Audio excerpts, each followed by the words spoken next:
Y va a sonar feo y perdón. Pero ya no hay más nada con mis regaños. Me duele oírte hablar así.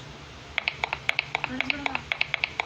Y ahora yo solo quiero que usted se cuide y se preocupe por usted. Y quiero que vaya a esa escuela para adultos. Esa es una